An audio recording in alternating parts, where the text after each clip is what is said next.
Assalamualaikum warahmatullahi wabarakatuh. Salam dan bahagia Bapak Ibu Guru hebat. Kali ini saya akan memaparkan modul 2.1 koneksi antar materi pembelajaran berdiferensiasi. Saya Khairul Mu'ato CGP Angkatan 9 dari SLB Negeri Pelambuan Banjarmasin. Apa yang dimaksud dengan pembelajaran berdiferensiasi? Pembelajaran berdiferensiasi adalah usaha guru dalam menyesuaikan proses pembelajaran di kelas untuk memenuhi kebutuhan belajar peserta didik. Artinya, pembelajaran yang berdiferensiasi adalah pembelajaran untuk mendukung semua peserta didik di kelas kita. Lalu, apa yang dimaksud dengan pembelajaran berdiferensiasi? Nah, kita harus mengetahui bahwa setiap anak memiliki kemampuan yang berbeda-beda dan unik. Mereka punya kelebihan dan kekurangan masing-masing, begitu pula dengan minat, gaya belajar, kebiasaan, pola pikir, kemampuan literasi, dan lain sebagainya. Pasti semua itu berbeda, bukan? Disinilah usaha guru agar dapat memenuhi kebutuhan peserta didik yang berbeda-beda agar memiliki rasa aman saat belajar di kelas, dan tentunya tujuan pembelajaran dapat tercapai. Agar dapat melakukan pembelajaran berdiferensiasi, guru harus memahami tujuan pembelajaran, mengetahui dan merespon kebutuhan belajar peserta didik, menciptakan lingkungan belajar yang mengundang peserta didik untuk belajar, melakukan manajemen kelas yang efektif, dan melakukan penilaian berkelanjutan. Berkaitan dengan kebutuhan belajar peserta didik, guru harus memahami 3 aspek sebagai berikut.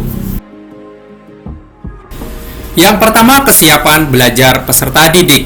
Hal ini mengharuskan guru untuk menilai pengetahuan awal dan menentukan apa yang telah peserta didik ketahui dan di mana ia berada. Yang kedua, minat peserta didik. Minat setiap anak pasti berbeda-beda. Minat adalah salah satu motivator penting bagi peserta didik untuk terlibat aktif dalam proses pembelajaran. Yang ketiga, profil belajar peserta didik.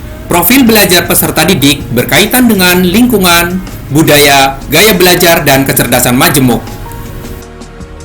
Sedangkan kebutuhan belajar peserta didik dapat diidentifikasikan berdasarkan cara-cara berikut: mengamati perilaku peserta didik, mengidentifikasi pengetahuan awal, mereview dan melakukan refleksi terhadap praktik pengajaran, berbicara dengan guru sebelumnya, membaca raport di kelas sebelumnya, menggunakan berbagai penilaian formatif dan diagnostik. Selanjutnya, strategi untuk mendiferensiasikan pembelajaran dapat dilakukan dengan diferensiasi konten, diferensiasi proses, diferensiasi produk. Nah, guru dapat memilih salah satu atau kombinasi dari ketiganya. Diferensiasi konten berkaitan dengan apa yang kita ajarkan, seperti materi, konsep, atau keterampilan yang perlu dipelajari berdasarkan kurikulum.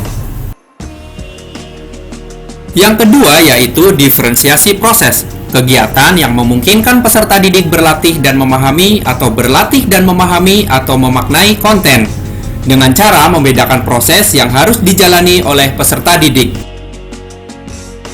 Yang ketiga, diferensiasi produk. Bukti yang menunjukkan apa yang peserta didik telah pahami dengan cara membedakan atau memodifikasi produk sebagai hasil belajar peserta didik, hasil latihan, penerapan dan pengembangan apa yang telah dipelajari.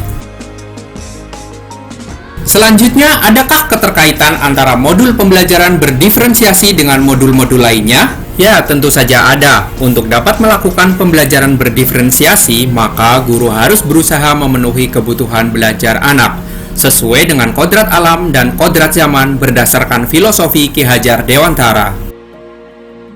Dalam melakukan pembelajaran berdiferensiasi, seorang guru penggerak harus berpihak pada peserta didik, reflektif, mandiri, kolaboratif, dan inovatif untuk menciptakan pembelajaran-pembelajaran berdiferensiasi agar dapat memenuhi kebutuhan belajar.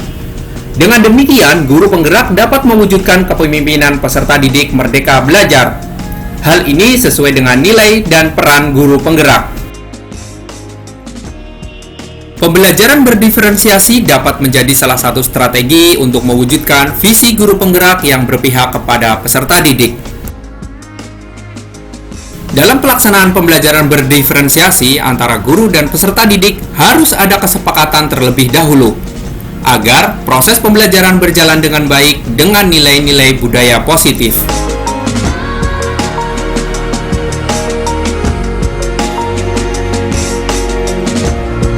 Demikianlah pemaparan dari saya modul 2.1 koneksi antar materi pembelajaran berdiferensiasi. Terima kasih. Guru bergerak Indonesia maju. Wassalamualaikum warahmatullahi wabarakatuh.